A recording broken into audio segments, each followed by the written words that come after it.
Good morning friends, welcome to Samuj blog. তো আজকে আমরা যাচ্ছি তারাপীঠ ঘুরতে। এখন বাজে 7টা, আমাদের ট্রেন আছে 8টার সময়। তো এখন আমরা আবার বেরিয়ে পড়বো।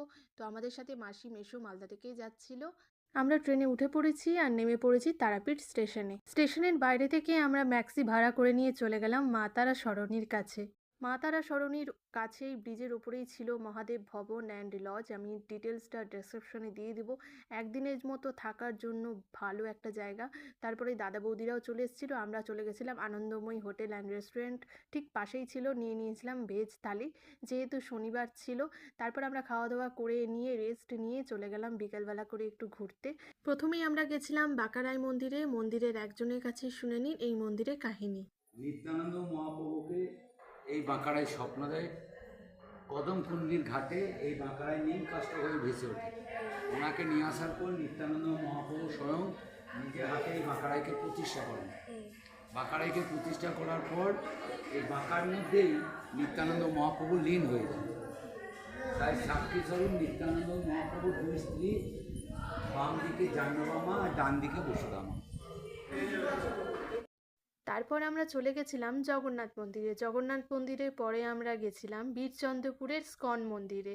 বীরচন্দ্রপুরের স্কন মন্দিরেও ফোন অ্যালাউ নেই, তাই ভেতরে দেখাতে পারলাম না। তারপরে আমরা চলে গেছিলাম গৌড়ীয় মঠে। গৌড়ীয় মঠের বাইরে থেকেই তোমাদের সাথে শেয়ার করছি। ঘুরে এসে আমরা চলে গেছিলাম সন্ধ্যাবেলা মায়ের মন্দিরে মায়ের সন্ধ্যা আরতি দেখতে। এইদিকে হচ্ছিল যজ্ঞ আর সামনে হচ্ছিল মায়ের সন্ধ্যা আরতি।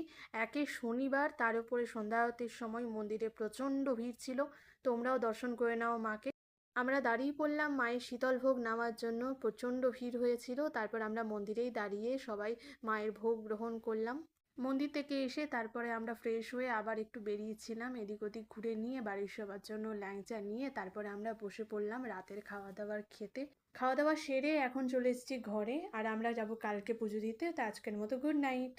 Good morning friends. তো আমরা সকাল সকাল উঠে রেডি হয়ে নিলাম, চলে গেলাম মায়ের মন্দিরে পুজো দিতে। তারপরে ভোগের দোকান থেকে আমরা ভোগ নিয়ে ভিআইপি লাইনে পুজো দিয়ে দিলাম। পুজো দেওয়ার পরে গেছিলাম বাবার মাথায় জল ঢালতে। তারপর আমরা এসে জলখাবার খেয়ে নিলাম, খেয়ে ফ্রেশ হয়ে তারপরে গেলাম খাওয়া দাওয়া করতে।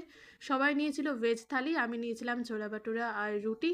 তারপরে খাওয়া দাওয়া সেরে আমরা রেডি হয়ে আমাদের গাড়ি চলে এসেছিলো। তারপরে আমরা উঠে পড়েছিলাম ট্রেনে, আর তারপরে আমরা নেমে পড়লাম মালদা স্টেশনে। ব্লগটা ভালো লাগলে like, share, comment and subscribe this channel.